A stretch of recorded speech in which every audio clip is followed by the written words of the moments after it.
ಈ ದಿನದ ಪ್ರಮುಖ ಸುದ್ದಿಗಳನ್ನು ಒಂದೊಂದಾಗಿ ನೋಡ್ತಾ ಹೋಗೋಣ. ಇರಾನ್ ದೇಶವನ್ನೇ ಸರ್ವನಾಶ ಮಾಡೋದಾಗಿ ಬೆದರಿಕೆಯನ್ನ ಹಾಕಿದ್ದ ಟ್ರಂಪ್ ಇದೀಗ ವಾರ್ಗೆ ಬಿಗ್ ಟ್ವಿಸ್ಟ್ ಕೊಟ್ಟಿದ್ದಾರೆ. ಇರಾನ್ ಮೇಲೆ ಭೀಕರ ದಾಳಿಯ ಡೆಡ್ಲೈನ್ ಮುಗಿಯೋ 2 ಗಂಟೆಗಳ ಮೊದಲೇ ಟ್ರಂಪ್ 2 ವಾರ ಕದನ ವಿರಾಮವನ್ನ ಘೋಷಿಸಿದ್ದಾರೆ. ಇರಾನ್ಗೆ ನೀಡಿದ್ದ 48 ಗಂಟೆಗಳ ಡೆಡ್ಲೈನ್ ಅಮೆರಿಕ ಕಾಲಮಾನ ರಾತ್ರಿ 8 ಗಂಟೆಗೆ ಅಂತ್ಯವಾಗುವ 1 ಗಂಟೆಯ ಮೊದಲು ಟ್ರಂಪ್ ತಮ್ಮ ಟ್ರುತ್ ಸಾಮಾಜಿಕ ಜಾಲತಾಣದಲ್ಲಿ ಈ ವಿಚಾರವನ್ನ ಬಹಿರಂಗಪಡಿಸಿದ್ದಾರೆ. ಇರಾನ್ ಸ್ಟ್ರೈಟ್ ಆಫ್ ಹಾರ್ಮುಜ್ ಜಲಸಂಧಿಯನ್ನ ತಕ್ಷಣವೇ ಮತ್ತು ಸುರಕ್ಷಿತವಾಗಿ ತೆರೆಯಲು ಒಪ್ಪಿಕೊಂಡಿದೆ. ಜೊತೆಗೆ ಮತ್ತು ಅವರ ಕಡೆಯಿಂದ 10 ಅಂಶಗಳ ಪ್ರಸ್ತಾವನೆಯನ್ನ ಸ್ವೀಕರಿಸಲಾಗಿದೆ ಅಂತ ತಿಳಿಸಿದ್ದಾರೆ. ಇರಾನ್ ಅಮೆರಿಕ ನಡುವೆ ಕದನ ವಿರಾಮ ಘೋಷಣೆಯಾದ ಹಿನ್ನೆಲೆಯಲ್ಲಿ ಮುಂಬೈ ಷೇರುಪೇಟೆಯಲ್ಲಿ ಸೆನ್ಸೆಕ್ಸ್ ಜಿಗಿತ ಕಂಡಿದೆ. ದಿನದ ವಹಿವಾಟು ಆರಂಭವಾದ ಕೂಡಲೇ ಸೆನ್ಸೆಕ್ಸ್ ಸುಮಾರು 3000 ಅಂಕಗಳಷ್ಟು ಏರಿಕೆಯನ್ನ ಕಂಡಿದೆ. ಫೆಬ್ರವರಿ 28ರ ಬಳಿಕ ಇದೇ ಮೊದಲ ಬಾರಿಗೆ ಮುಂಬೈ ಷೇರುಪೇಟೆ ಚೇತರಿಕೆಯನ್ನ ಕಂಡಿದೆ. ಇನ್ನು ನಿಫ್ಟಿಯಲ್ಲೂ 4% ಚೇತರಿಕೆ ದಾಖಲಾಗಿದ್ದು 77,524 ಅಂಶಕ್ಕೆ ಏರಿಕೆಯಾಗಿದೆ.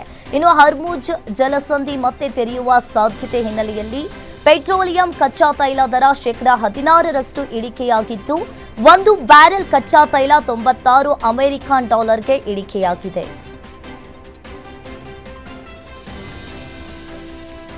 ಕದನ ವಿರಾಮ ಜಾರಿಯಲ್ಲಿದ್ದರೂ ಕೂಡ ದಾಳಿ ಪ್ರತಿದಾಳಿಗಳು ನಿಂತಿಲ್ಲ. ಬಹರೇನ್ ದೇಶದಲ್ಲಿ ಇರಾನ್ ನಡೆಸಿದ ಡ್ರೋನ್ ದಾಳಿಯಿಂದ 2 ಗಂಭೀರವಾಗಿ ಗಾಯಗೊಂಡಿದ್ದು ಆತಂಕದ ವಾತಾವರಣ ನಿರ್ಮಾಣವಾಗಿದೆ. ಇತ್ತ ಲೆಬನಾನ್ನಲ್ಲಿ ಹೆಜ್ಬೊಲ್ಲಾ ಉಗ್ರರ ಮೇಲೆ ಇಸ್ರೇಲ್ ಭೀಕರ ದಾಳಿಯನ್ನ ಸಂಘಟಿಸಿದೆ. ಇದಕ್ಕೆ ಪ್ರತಿಯಾಗಿ ಲೆಬನಾನ್ನಿಂದಲೂ ಕೂಡ ಈಗಾಗಲೇ ಇಸ್ರೇಲ್ ಮೇಲೆ ಪ್ರತಿ ದಾಳಿಗಳು ಕೂಡ ನಡೀತಾ ಇವೆ. ಲೆಬನಾನ್ ಉಗ್ರರ ವಿರುದ್ಧ ನಮ್ಮ ಸಮರ ನಿಲ್ಲದು ಅಂತ ಇಸ್ರೇಲ್ ಕೂಡ ಗುಡುಗಿರುವಂತದ್ದು. ಅಮೆರಿಕ ಇರಾನ್ ನಡುವಿನ ಕದನ ವಿರಾಮ ಒಪ್ಪಂದವನ್ನ ಇಸ್ರೇಲ್ ದೊಡ್ಡ ದುರಂತ ಅಂತ ಕರೆದಿದೆ. ಇನ್ನು ಲೆಬನಾನ್ ಮೇಲೆ ದಾಳಿ ನಡೆಸದಂತೆ ಅಮೆರಿಕಾಗೆ ಇರಾನ್ ಆಗ್ರಹಿಸಿದ್ದು ಯುದ್ಧ ನಿಲ್ಲುವ ಲಕ್ಷಣಗಳು ಕೂಡ ಕಾಣಿಸ್ತಾ ಇಲ್ಲ. ಜಾಗತಿಕ ಮಟ್ಟದಲ್ಲಿ ಶಾಂತಿ ನೆಲೆಸುವ ನಿಟ್ಟಿನಲ್ಲಿ ಎಲ್ಲರ ಚಿತ್ತ ಈಗ ಏಪ್ರಿಲ್ 10ರಂದು ಪಾಕಿಸ್ತಾನದಲ್ಲಿ ನಡೆಯಲಿರುವ ಮಾತುಕತೆ ಮೇಲಿದೆ.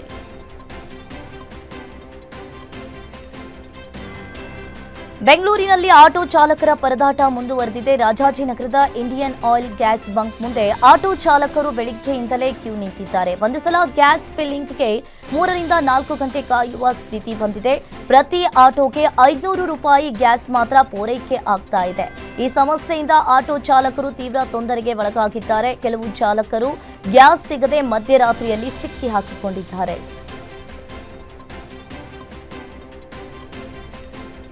ಬೆಂಗಳೂರಿನಲ್ಲಿ ಎಲ್ಪಿಜಿ ಗ್ಯಾಸ್ ಪೂರೈಕೆಯಲ್ಲಿ ವ್ಯತ್ಯಯ ಉಂಟಾಗಿದ್ದು ಬಸವೇಶ್ವರ ನಗರದ ಪ್ರಮುಖ ಸೂಪರ್ ಗ್ಯಾಸ್ ಬಂಕ್ ತನ್ನ ಕಾರ್ಯನಿರ್ವಹಣೆಯ ಸಮಯವನ್ನ ದಿಢೀರ್ ಬದಲಾವಣೆ ಮಾಡಿದೆ. ದಿನವಿಡೀ ಗ್ಯಾಸ್ ತುಂಬಿಸಲು ಆಟೋಗಳು ಸಾಲುಗಟ್ಟಿ ನಿಲ್ಲುತ್ತಾ ಇದ್ದಿದ್ದರಿಂದ ಸ್ಥಳೀಯವಾಗಿ ವಿಪರೀತ ಟ್ರಾಫಿಕ್ ಕಿರಿಕಿರಿ ಉಂಟಾಗ್ತಾ ಇತ್ತು. ಈ ಬಗ್ಗೆ ಸಾರ್ವಜನಿಕರು ನೀಡಿದ ದೂರಿನ ಮೇರೆಗೆ ಟ್ರಾಫಿಕ್ ಪೊಲೀಸರು ಬಂಕ್ ಮಾಲೀಕರಿಗೆ ಕಟ್ಟುನಿಟ್ಟಿನ ಸೂಚನೆಯನ್ನ ನೀಡಿದ್ದಾರೆ. ಇನ್ಮುಂದೆ ಬೆಳಿಗ್ಗೆ ಬಂಕ್ ಬಂದ್ ಇರಲಿದ್ದು ಮಧ್ಯಾಹ್ನ 3 ಗಂಟೆಯಿಂದ ಮಾತ್ರ ಗ್ಯಾಸ್ ಪೂರೈಕೆ ಆರಂಭವಾಗಲಿದೆ. ಇನ್ನು ಮಧ್ಯಾಹ್ನದಿಂದ ಇಡೀ ರಾತ್ರಿ ಗ್ಯಾಸ್ ನೀಡಲು ಬಂಕ್ ನಿರ್ಧಾರವನ್ನ ಮಾಡಿದೆ.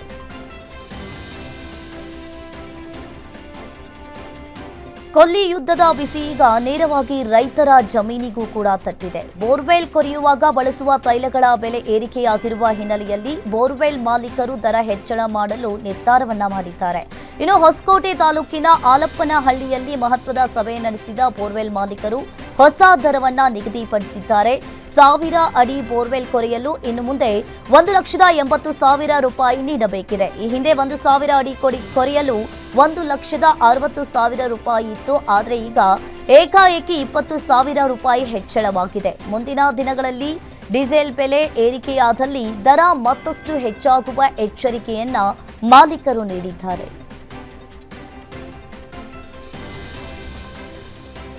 ಚಿಕ್ಕಬಳ್ಳಾಪುರ ತಾಲೂಕಿನ ಸೆಟ್ ದಿನ್ನೆ ಬಳಿ ಇರುವ ಇಂಡಿಯನ್ ಆಯಿಲ್ ಪೆಟ್ರೋಲ್ ಬಂಕ್ನಲ್ಲಿ ಇಂಧನವಿಲ್ಲದೆ ಸ್ಥಗಿತಗೊಂಡಿದೆ. ರಾಷ್ಟ್ರೀಯ ಹೆದ್ದಾರಿ 44ರ ಮಾರ್ಗವಾಗಿ ಸಂಚರಿಸುವ ಸಾವಿರಾರು ವಾಹನ ಸವಾರರು ಪೆಟ್ರೋಲ್ ಡೀಸೆಲ್ ಹಾಕಿಸಿಕೊಳ್ಳಲು ಬಂಕ್ಗೆ ಬಂದು ನಿರಾಸೆಯಿಂದ ವಾಪಸ್ ಹೋಗ್ತಾ ಇದ್ದಾರೆ. ಮುಂದಿನ ದಿನಗಳಲ್ಲಿ ಇಂಧನ ಪೂರೈಕೆ ಮತ್ತಷ್ಟು ಕಷ್ಟವಾಗಬಹುದು ಎಂಬ ಭೀತಿಯಲ್ಲಿ ಜನಸಾಮಾನ್ಯರು ಇದ್ದಾರೆ. ಸರ್ಕಾರ ಈ ಕೂಡಲೇ ಪರ್ಯಾಯ ವ್ಯವಸ್ಥೆ ಮಾಡದಿದ್ದರೆ ಸಾರಿಗೆ ವ್ಯವಸ್ಥೆ ಸ್ತಬ್ಧಗೊಳ್ಳುವ ಸಾಧ್ಯತೆ ಇದೆ.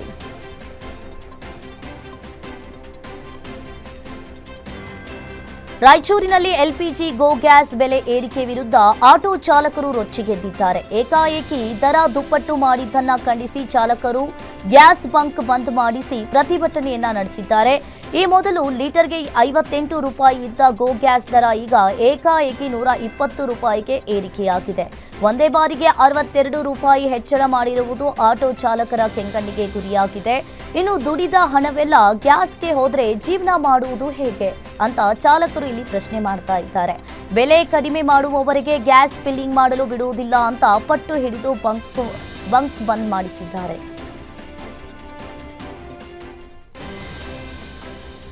ಚಿಕ್ಕಬಳ್ಳಾಪುರದಲ್ಲಿ ಆಟೋ ಚಾಲಕರು ಎಲ್ಪಿಜಿ ತುಂಬಿದ ವಾಹನ ಚಾಲಕನಿಗೆ ಸನ್ಮಾನವನ್ನ ಮಾಡಿದ್ದಾರೆ. 10 ದಿನಗಳ ನಂತರ ಗ್ಯಾಸ್ ತುಂಬಿದ ವಾಹನ ಬಂದಿದ್ದು ಆಟೋ ಚಾಲಕರು ತೆಂಗಿನಕಾಯಿ ಹೊಡೆದು ದೃಷ್ಟಿ ತೆಗೆದು ಸನ್ಮಾನವನ್ನ ಮಾಡಿದ್ದಾರೆ.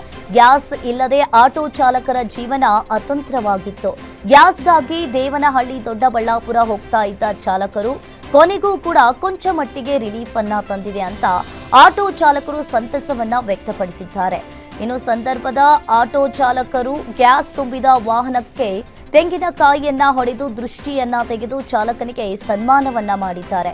ಗ್ಯಾಸ್ ಸರಬರಾಜು ಸಮಸ್ಯೆಯಿಂದ ಬೇಸತ್ತಿದ್ದ ಆಟೋ ಚಾಲಕರಿಗೆ ಈ ಸುದ್ದಿ ಸಂತಸವನ್ನ ತಂದಿದೆ. ಗ್ಯಾಸ್ ಸರಬರಾಜು ಸಮಸ್ಯೆಯಿಂದ ಆಟೋ ಚಾಲಕರಿಗೆ ಯಾವುದಾದ್ರೂ ಪರಿಹಾರವಿದೆಯೇ ಅಥವಾ ಗ್ಯಾಸ್ ಸರಬರಾಜು ಸಮಸ್ಯೆಯನ್ನ ಪರಿಹರಿಸಲು ಸರ್ಕಾರ ಯಾವ ಕ್ರಮಗಳನ್ನ ತೆಗೆದುಕೊಳ್ತಾ ಇದೆ?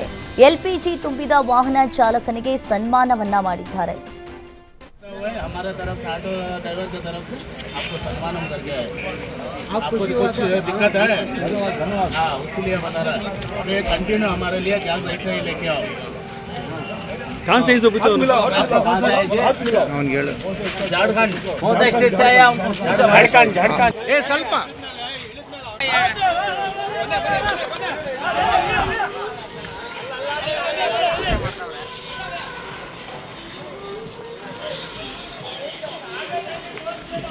ಅಣ್ಣ ಈ ಕಡೆ ಬಾ ಸ್ವಲ್ಪ ರೌ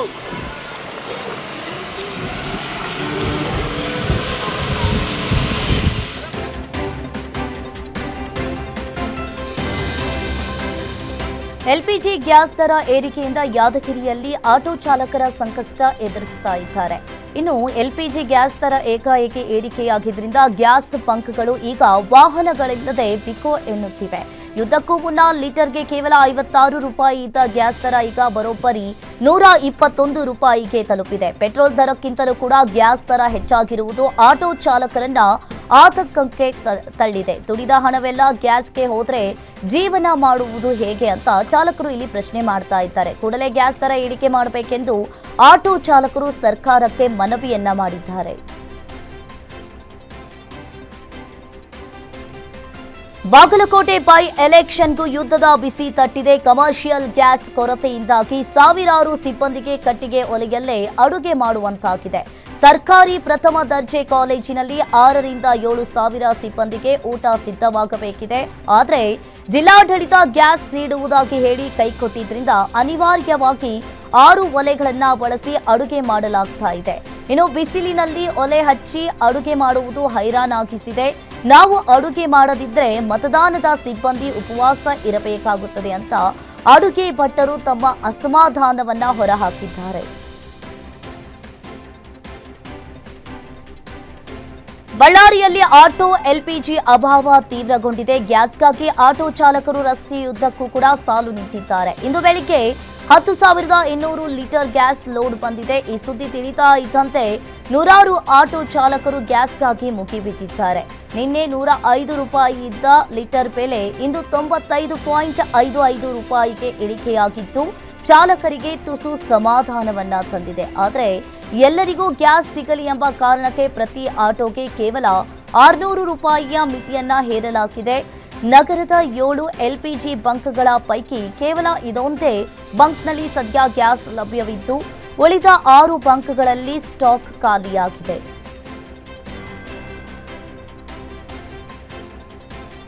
ಹೂ ಮಾರಾಟದ ವಿಚಾರಕ್ಕೆ ಮಹಿಳೆಯರ ನಡುವೆ ಜಡೆ ಜಗಳ ನಡೆದಿರುವ ಘಟನೆ ಬೆಂಗಳೂರಿನ ಹನುಮಂತ ನಗರದಲ್ಲಿ ನಡೆದಿದೆ. ಮಹಿಳೆಯೊಬ್ಬರು ಅಂಗಡಿಯೊಂದರಲ್ಲಿ ಮಲ್ಲಿಗೆ ಹೂ ಮಾರ್ತಾ ಇದ್ರು. ಇದನ್ನ ಮತ್ತೊಬ್ಬ ಮಹಿಳೆ ಪ್ರಶ್ನಿಸಿ ಕಿರಿಕ್ ಮಾಡಿದ್ದಾರೆ. ಮಾತಿಗೆ ಮಾತು ಬೆಳೆದು ಈ ವೇಳೆ ಹೂಗಳನ್ನೆಲ್ಲ ಕಿತ್ತು ರಸ್ತೆಗೆ ಬೀಸಾಡಿ ಉದ್ದಟತನವನ್ನ ಮೆರೆದಿದ್ದಾರೆ. ನೀನು ಪೊಲೀಸರಿಗಾದ್ರೂ ಹೇಳು, ಯಾರಿಗಾದ್ರೂ ಹೇಳು ಅಂತ ಸವಾಲನ್ನ ಹಾಕುತ್ತಾ ಆ ಮಹಿಳೆ ರಂಪಾಟವನ್ನ ಮಾಡಿದ್ದಾರೆ. ಬಡ ಮಹಿಳೆಯ ವ್ಯಾಪಾರಕ್ಕೆ ಅಡ್ಡಿಪಡಿಸಿ ಹೂವುಗಳನ್ನ ನಾಶಪಡಿಸಿದ ಈ ವಿಡಿಯೋ ಈಗ ಸಾಮಾಜಿಕ ಜಾಲತಾಣಗಳಲ್ಲಿ ವೈರಲ್ ಆಗ್ತಾ ಇದೆ.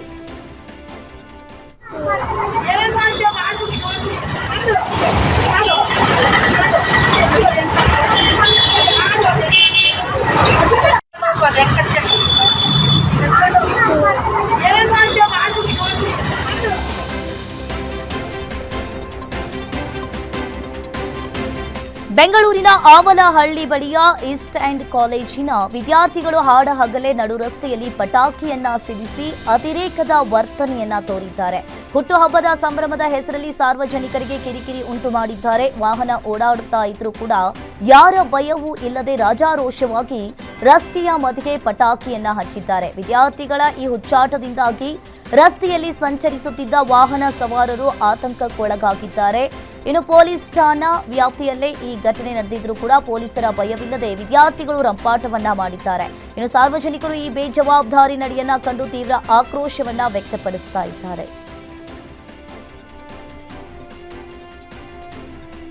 ಹುಬ್ಬಳ್ಳಿಯ ಉಣಕಲ್ನಲ್ಲಿ ನಡೆದಿದ್ದ ಭೀಕರ ಚಾಕು ಇರಿತ ಪ್ರಕರಣವನ್ನ ಭೇದಿಸುವಲ್ಲಿ ವಿದ್ಯಾನಗರ ಪೊಲೀಸರು ಯಶಸ್ವಿಯಾಗಿದ್ದಾರೆ. ಈ ಘಟನೆ ನಡೆದ ಕೇವಲ 24 ಗಂಟೆಯೊಳಗೆ 3 ಆರೋಪಿಗಳನ್ನ ಹೆಡೆಮುರಿ ಕಟ್ಟಿದ್ದಾರೆ. ಸ್ಥಳೀಯ ನಿವಾಸಿ ಯಲ್ಲಪ್ಪ ಅವರು ರಾಂಗ್ ರೂಟ್ನಲ್ಲಿ ಬಂದಿದ್ದನ್ನ ಪ್ರಶ್ನೆ ಮಾಡಿದ್ದಕ್ಕೆ ಉದ್ದಟತನ ಮೆರೆದಿದ್ದ ದುಷ್ಕರ್ಮಿಗಳು ಅವರ ಮೇಲೆ ಚಾಕುವಿನಿಂದ ಇರಿದು ಪರಾರಿಯಾಗಿದ್ರು.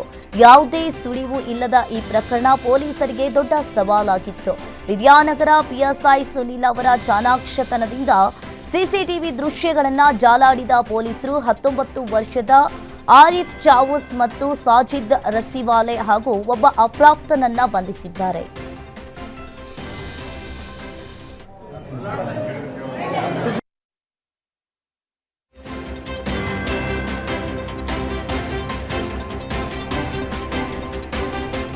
ಗುರಾಯಿಸಿದ ವಿಚಾರವಾಗಿ 2 ಗುಂಪುಗಳ ನಡುವೆ ಗಲಾಟೆ ನಡೆದಿರುವ ಘಟನೆ ನೆಲಮಂಗಲದ ಬಾಗಲಗುಂಟೆಯಲ್ಲಿ ನಡೆದಿದೆ. ಜೈಮಾರುತಿ ಬಾರ್ ಅಂಡ್ ರೆಸ್ಟೋರೆಂಟ್ ಬಳಿ ಶುರುವಾದ ಸಣ್ಣ ಕಿರಿಕ್ ದೊಡ್ಡ ಬಡಿದಾಟಕ್ಕೆ ಕಾರಣವಾಗಿದೆ. ಇನ್ನು ಬಲರಾಮ ಮತ್ತು ಯತೀಶ್ ಎನ್ನುವವರ ಗುಂಪುಗಳು ಟೇಬಲ್ನಲ್ಲಿ ಕುಳಿತು ಮದ್ಯಪಾನವನ್ನ ಮಾಡುವಾಗ ಗಲಾಟೆಯನ್ನ ಮಾಡಿ ನಂತರ ರಸ್ತೆಯಲ್ಲೂ ಇಬ್ಬರು ಕೈ ಮಿಲಾಯಿಸಿ ಸಾರ್ವಜನಿಕರಲ್ಲಿ ಆತಂಕವನ್ನ ಮೂಡಿಸಿದ್ದಾರೆ. ಇನ್ನು ಪೊಲೀಸರು ಬರುವಷ್ಟರಲ್ಲಿ ಗಲಾಟೆ ಮಾಡಿದ 2 ಗುಂಪಿನವರು ಎಸ್ಕೇಪ್ ಆಗಿದ್ದಾರೆ.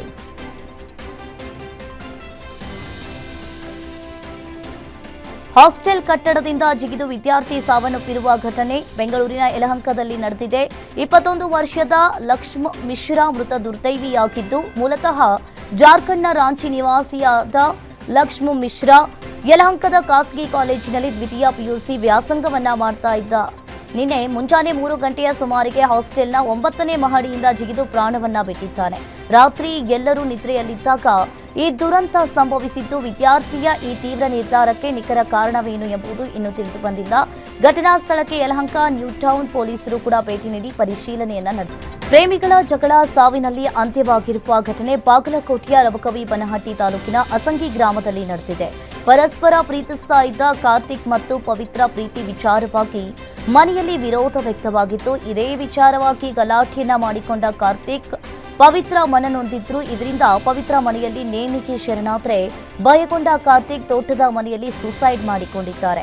ಇನ್ನು ಸ್ಥಳಕ್ಕೆ ಬನಹಟ್ಟಿ ಪೊಲೀಸರು ಭೇಟಿ ನೀಡಿ ಪರಿಶೀಲನೆಯನ್ನ ನಡೆಸಿದ್ದಾರೆ. ಪೋಷಕರ ದೂರಿನ ಮೇಲೆ ತನಿಖೆಯನ್ನ ನಡೆಸಲಾಗುವುದು ಅಂತ ಎಸ್ಪಿ ಸಿದ್ಧಾರ್ಥ್ ಗೋಯಲ್ ತಿಳಿಸಿದ್ದಾರೆ.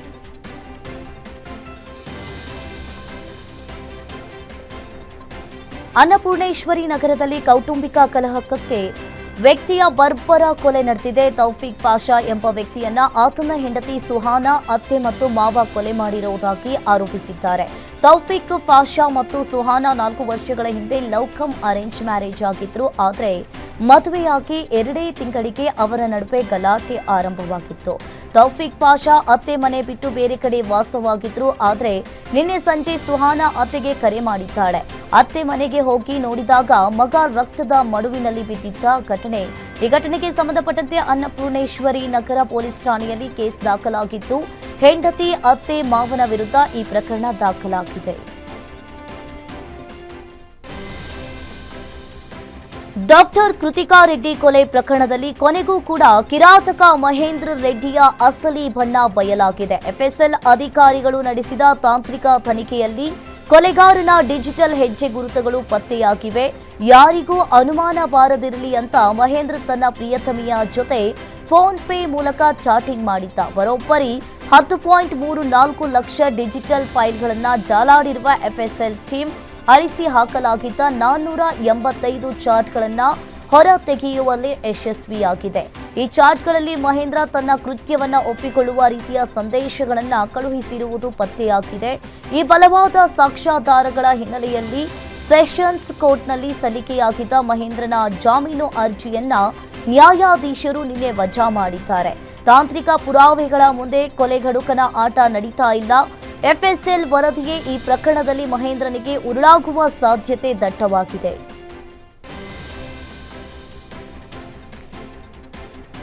ಬರ್ತ್ಡೇ ಪಾರ್ಟಿ ಕೊಡಿಸಿಲ್ಲ ಎಂಬ ಕಾರಣಕ್ಕೆ ಸ್ನೇಹಿತರಿಂದ ಯುವಕನ ಮೇಲೆ ಹಲ್ಲೆ ಮಾಡಿರುವ ಘಟನೆ ದೊಡ್ಡಬಳ್ಳಾಪುರ ತಾಲೂಕಿನ ಗುಂಡಮಗೆರೆ ಗ್ರಾಮದಲ್ಲಿ ನಡೆದಿದೆ. 24 ವರ್ಷದ ರಾಮ್ ಕುಮಾರ್ ಹಲ್ಲೆಗೆ ಒಳಗಾದ ಯುವಕನಾಗಿದ್ದಾನೆ. ಈತ ಸಂಬಂಧಿಕರ ರೆಸ್ಟೋರೆಂಟ್ನಲ್ಲಿ ಕೆಲಸವನ್ನ ಮಾಡ್ತಾ ಇದ್ದ. ತನ್ನ ಸ್ನೇಹಿತ ಕಿರಣ್ ಜೊತೆ ಪಾರ್ಟಿ ಮಾಡಿದ್ದ. ಇದೇ ವೇಳೆ ಮನೆಗೆ ಹಿಂದಿರುಗುವಾಗ ಬೈಕ್ನಿಂದ ಬಿದ್ದು ಕಿರಣ್ಗೆ ಗಾಯವಾಗಿತ್ತು. ಇದನ್ನೇ ನೆಪವಾಗಿಟ್ಟುಕೊಂಡ ಕಿರಣ್ ಸೋದರ ಶಿವಕುಮಾರ್ ನಮಗೆ ಪಾರ್ಟಿ ಯಾಕೆ ಕೊಟ್ಟಿಲ್ಲ, ನಮ್ಮ ತಮ್ಮನನ್ನ ಕುಡಿಸಿ ಹೊಡೆದಿದ್ದೀಯಾ ಅಂತ ರಾಮ್ ಕುಮಾರ್ ಮೇಲೆ ಹಲ್ಲೆ ನಡೆಸಿದ್ದಾರೆ. ಈ ಘಟನೆಯ ಭೀಕರ ದೃಶ್ಯಗಳು ರೆಸ್ಟೋರೆಂಟ್ನ ಸಿಸಿಟಿವಿಯಲ್ಲಿ ಸೆರೆಯಾಗಿದೆ. ಈ ಘಟನೆಗೆ ಸಂಬಂಧಪಟ್ಟಂತೆ ದೊಡ್ಡಬಳ್ಳಾಪುರ ಗ್ರಾಮಾಂತರ ಪೊಲೀಸ್ ಠಾಣೆಯಲ್ಲಿ ಈ ಪ್ರಕರಣ ದಾಖಲಾಗಿದೆ. ಬರ್ತ್ಡೇ ಪಾರ್ಟಿ ಕೊಡಿಸಿಲ್ಲ ಎಂದು ಹಲ್ಲೆ ನಡೆಸಿದ್ದಾನೆ.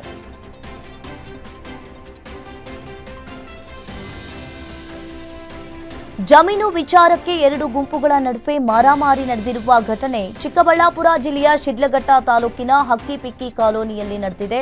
ಜಮೀನಿನಲ್ಲಿ ಬದು ನಿರ್ಮಾಣ ಮಾಡುವ ಸಣ್ಣ ವಿಚಾರಕ್ಕೆ ಶುರುವಾದ ಕಿರಿಕ್ ದೊಡ್ಡ ಮಟ್ಟದ ರಕ್ತಪಾತಕ್ಕೆ ಕಾರಣವಾಗಿದೆ. ಮಾತಿಗೆ ಮಾತು ಬೆಳೆದು ಕೆರಳಿದ 2 ಗುಂಪುಗಳು ಮುಖ ಮೂತಿ ನೋಡದೆ ದೊಣ್ಣೆಗಳಿಂದ ಪರಸ್ಪರ ಬಡಿದಾಡಿಕೊಂಡಿದ್ದಾರೆ. ಸೀನು, ಸಂಶರ್ ಸೇರಿದಂತೆ 6 ಜನರ ಗುಂಪು ಪ್ರಸಾದ್ ಮತ್ತು ರವಿ ಅವರ ಮೇಲೆ ಮಾರಣಾಂತಿಕವಾಗಿ ಹಲ್ಲೆ ಮಾಡಿದ್ದಾರೆ. ಹಲ್ಲೆಯಲ್ಲಿ ಗಂಭೀರವಾಗಿ ಗಾಯಗೊಂಡಿರುವವರನ್ನ ಚಿಂತಾಮಣಿ ಸಾರ್ವಜನಿಕ ಆಸ್ಪತ್ರೆಗೆ ದಾಖಲಿಸಿ ಚಿಕಿತ್ಸೆಯನ್ನ ನೀಡಲಾಗ್ತಾ ಇದೆ. ಇನ್ನು ಸ್ಥಳಕ್ಕೆ ಧಾವಿಸಿದ ಶಿಡ್ಲಘಟ್ಟ ಗ್ರಾಮಾಂತರ ಪೊಲೀಸರು ಪರಿಸ್ಥಿತಿ ತಿಳಿಗೊಳಿಸಿದ್ದು, ಈ ಘಟನೆಗೆ ಸಂಬಂಧಿಸಿದಂತೆ ಈ ಪ್ರಕರಣವನ್ನ ದಾಖಲಿಸಿಕೊಂಡು ಮುಂದಿನ ತನಿಖೆಯನ್ನ ಕೈಗೊಂಡಿದ್ದಾರೆ.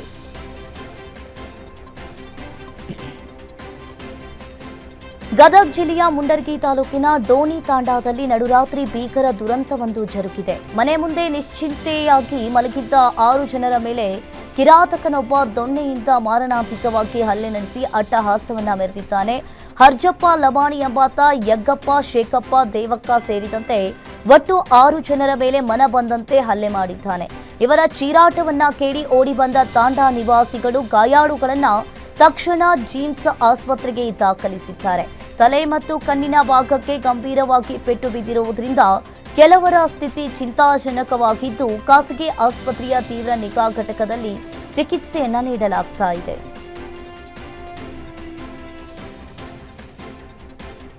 ಚಿರತೆಯು ಗೋಶಾಲೆಗೆ ನುಗ್ಗಿ ಹಸುವನ್ನ ಬಲಿ ಪಡೆದಿರುವ ಘಟನೆ ಮಂಡ್ಯದ ಪಾಂಡವಪುರ ತಾಲೂಕಿನ ಮೇಲುಕೋಟೆಯಲ್ಲಿ ನಡೆದಿದೆ. ಶ್ರೀನಿವಾಸ್ ಅಯ್ಯಂಗಾರ್ ಎಂಬುವವರು ನಡೆಸ್ತಾ ಇದ್ದ ಗೋಶಾಲೆಗೆ ಮಧ್ಯರಾತ್ರಿ ಚಿರತೆ ನುಗ್ಗಿದೆ. ಗೋಶಾಲೆಯಿಂದ ಹಸುವನ್ನ ಎಳೆದು ತಂದು ಬಾಗಿಲಲ್ಲೇ ಹಸುವಿನ ರಕ್ತ ಹೀರಿದೆ. ಈ ಭಯಾನಕ ದೃಶ್ಯ ಸ್ಥಳೀಯರ ಮೊಬೈಲ್ ಕ್ಯಾಮೆರಾದಲ್ಲಿ ಸೆರೆಯಾಗಿದೆ. ಈ ಘಟನೆಯಿಂದ ಮೇಲುಕೋಟೆ ಜನರಲ್ಲಿ ತೀವ್ರ ಆತಂಕ ಮನೆ ಮಾಡಿದೆ. ತಕ್ಷಣವೇ ಚಿರತೆಯನ್ನ ಸೆರೆ ಹಿಡಿಯಲು ಬೋನ್ ಇರಿಸುವಂತೆ ಅರಣ್ಯ ಇಲಾಖೆಗೆ ಗ್ರಾಮಸ್ಥರು ಒತ್ತಾಯಿಸಿದ್ದಾರೆ.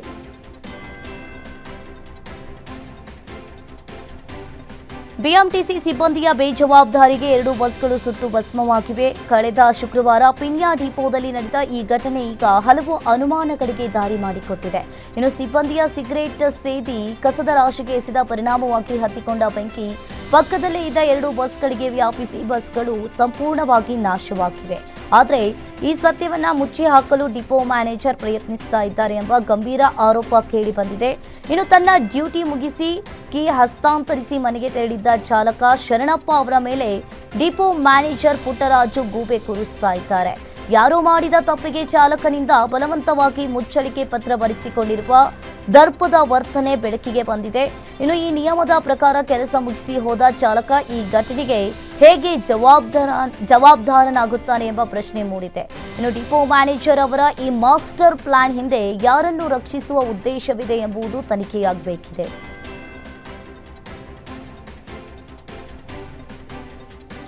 ಹಕ್ಕುಪತ್ರಕ್ಕಾಗಿ ಅಲೆದಾಡಿ ಸುಸ್ತಾದ ಮಹಿಳೆಯೊಬ್ಬರು ವೇದಿಕೆಯ ಮೇಲ್ಗೆ ಕಣ್ಣೀರನ್ನ ಹಾಕುತ್ತಾ ದಯಾಮರಣಕ್ಕೆ ಬೇಡಿಕೆ ಇಟ್ಟಿರುವ ಘಟನೆ ತುಮಕೂರು ಜಿಲ್ಲಾ ಉಸ್ತುವಾರಿ ಸಚಿವರ ಜನಸ್ಪಂದನ ಸಭೆಯಲ್ಲಿ ನಡೆದಿದೆ. ಶಿರಾದ ರಾಬಿಯಾ ಅಸ್ಲಾಂ ಪಾಷಾ ಎಂಬ ಮಹಿಳೆಯ ನಿವೇಶನ ಮಂಜೂರಾಗಿದ್ರೂ ಕೂಡ ಹಕ್ಕುಪತ್ರವನ್ನ ನೀಡಲು ಅಧಿಕಾರಿಗಳು ಸತಾಯಿಸ್ತಾ ಇದ್ರೆ, ಜೊತೆಗೆ ಇನ್ನು ಹಕ್ಕುಪತ್ರಕ್ಕೆ 25,000 ರೂಪಾಯಿ ಕೇಳ್ತಾ ಇದ್ದಾರೆ ಅಂತ ಗಂಭೀರವಾಗಿ ಆರೋಪವನ್ನ ಮಾಡಿದ್ದಾರೆ. ಅಲ್ಲದೆ ಬಾರಯ್ಯ ಸಿದ್ದಯ್ಯ ಬಾರಯ್ಯ ರಾಮಯ್ಯ ಎಂದು ಹಾಡಿನ ಮೂಲಕವೇ ಸಿಎಂಗೆ ತನ್ನ ಕಷ್ಟ ತಲುಪಿಸಲು ಯತ್ನಿಸಿದ್ರು.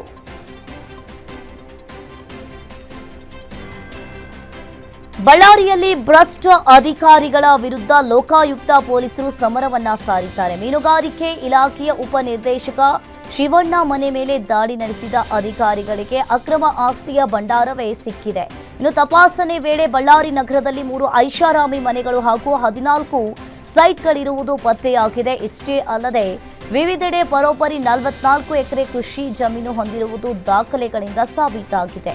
ಇನ್ನು ಮನೆಯಲ್ಲಿ ಅಕ್ರಮವಾಗಿ ಸಂಗ್ರಹಿಸಿಟ್ಟಿದ್ದ 8.5 ಲಕ್ಷ ರೂಪಾಯಿ ನಗದು ಮತ್ತು 600 ಗ್ರಾಂ ಚಿನ್ನಾಭರಣಗಳನ್ನು ಅಧಿಕಾರಿಗಳು ಜಪ್ತಿ ಮಾಡಿದ್ದಾರೆ. ಇನ್ನು ಬ್ಯಾಂಕ್ ಖಾತೆಯಲ್ಲಿದ್ದ 20 ಲಕ್ಷ ರೂಪಾಯಿ ಹಣವನ್ನು ಸಹ ವಶಪಡಿಸಿಕೊಳ್ಳಲಾಗಿದೆ.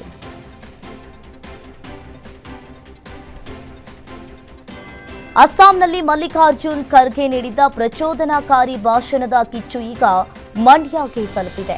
ಆರ್ಎಸ್ಎಸ್ ಮತ್ತು ಬಿಜೆಪಿಯನ್ನ ವಿಷಕಾರಿ ಹಾವು ಎಂದು ಕರೆದ ಖರ್ಗೆ ವಿರುದ್ಧ ಕೇಸರಿ ಪಡೆ ಸಮರವನ್ನ ಸಾರಿದೆ. ಹಾವು ಕಡಿಯುವ ಮುನ್ನ ನೀವೇ ಅದನ್ನ ಕೊಲ್ಲಬೇಕು ಎಂಬ ಖರ್ಗೆ ಅವರ ಮಾತು ಒಂದು ಸಮುದಾಯವನ್ನ ಪ್ರಚೋದಿಸುವಂತಿದೆ ಅಂತ ಬಿಜೆಪಿ ಆರೋಪವನ್ನ ಮಾಡಿದೆ. ಇನ್ನು ಮಂಡ್ಯ ಎಸ್ಪಿ ಕಚೇರಿ ಬಳಿ ಜಮಾಯಿಸಿದ 100 ಕಾರ್ಯಕರ್ತರು ಖರ್ಗೆ ವಿರುದ್ಧ ಘೋಷಣೆಯನ್ನ ಕೂಗಿ ಆಕ್ರೋಶವನ್ನ ಹೊರಹಾಕಿದ್ರು.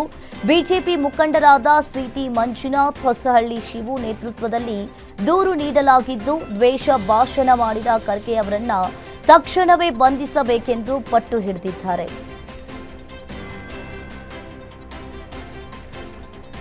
ಸಾಂಸ್ಕೃತಿಕ ನಗರಿ ಮೈಸೂರಿನಲ್ಲಿ ಅಧಿಕಾರಿಗಳ ದರ್ಬಾರ್ ಮಿತಿ ಮೀರಿದೆ ಎಂಬ ಆರೋಪ ಕೇಳಿಬಂದಿದೆ. ಅಧಿಕಾರಿಗಳ ಈ ಉದ್ದಟತನಕ್ಕೆ ಸ್ವತಃ ಸಂಸದ ಯದುವೀರ್ ಅಸಮಾಧಾನವನ್ನ ವ್ಯಕ್ತಪಡಿಸಿದ್ದಾರೆ. ಚಾಮುಂಡಿ ಬೆಟ್ಟದ ಪ್ರಾಧಿಕಾರ ರಚನೆ ವಿಚಾರ ಸದ್ಯ ನ್ಯಾಯಾಲಯದಲ್ಲಿದ್ರೂ ಕೂಡ ಅಲ್ಲಿನ ಅಧಿಕಾರಿಗಳು ಯಾರ ಮಾತಿಗೂ ಬೆಲೆ ಕೊಡ್ತಿಲ್ಲ.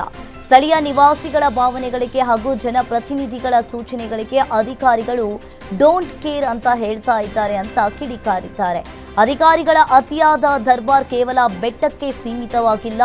ಮೈಸೂರಿನ ಹಲವೆಡೆ ಕೇವಲ 50 ಮೀಟರ್ ಅಂತರದಲ್ಲಿ ಅವೈಜ್ಞಾನಿಕವಾಗಿ ಸಿಗ್ನಲ್ ಲೈಟ್ಗಳನ್ನು ಅಳವಡಿಸಲಾಗಿದೆ.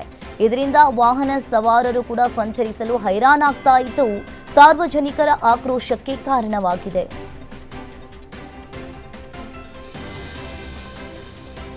ಉದ್ಯೋಗ ಆಕಾಂಕ್ಷಿಗಳ ಪ್ರತಿಭಟನೆಗೆ ಅನುಮತಿ ನಿರಾಕರಣೆ ಹಿನ್ನೆಲೆಯಲ್ಲಿ ಅಖಿಲ ಕರ್ನಾಟಕ ವಿದ್ಯಾರ್ಥಿ ಸಂಘ ಧಾರವಾಡ ಹೈಕೋರ್ಟ್ ಮೊರೆ ಹೋಗಿದೆ. ಇನ್ನು ಕಾನೂನು ಸುವ್ಯವಸ್ಥೆಯ ಕಾರಣವನ್ನ ನೀಡಿ ಧಾರವಾಡ ಉಪನಗರ ಪೊಲೀಸರು ಪ್ರತಿಭಟನೆಗೆ ಅನುಮತಿಯನ್ನ ನಿರಾಕರಿಸಿದ್ದಾರೆ. ಈ ಹಿಂದೆಯೂ ಕೂಡ ನಡೆದ ಪ್ರತಿಭಟನೆಗಳ ವೇಳೆ ಸಂಭವಿಸಿದ ಅಹಿತಕರ ಘಟನೆಗಳನ್ನು ಉಲ್ಲೇಖಿಸಿ ಪೊಲೀಸರು ಈ ಕಠಿಣ ನಿರ್ಧಾರವನ್ನ ಕೈಗೊಂಡಿದ್ದಾರೆ. ಪೊಲೀಸರ ಈ ನಡೆಯನ್ನ ಪ್ರಶ್ನಿಸಿ ಎಕೆಎಸ್ಎ ಅಧ್ಯಕ್ಷ ಕಾಂತ್ ಕುಮಾರ್ ಅವರು ಧಾರವಾಡ ಹೈಕೋರ್ಟ್ ಪೀಠಕ್ಕೆ ಅರ್ಜಿಯನ್ನ ಸಲ್ಲಿಸಿದ್ದಾರೆ. ಜಿಲ್ಲಾಧಿಕಾರಿ ಕಚೇರಿ ಎದುರು ಶಾಂತಿಯುತ ಪ್ರತಿಭಟನೆ ನಡೆಸಲು ಅನುಮತಿ ನೀಡುವಂತೆ ಅರ್ಜಿಯಲ್ಲಿ ಕೋರಲಾಗಿದೆ.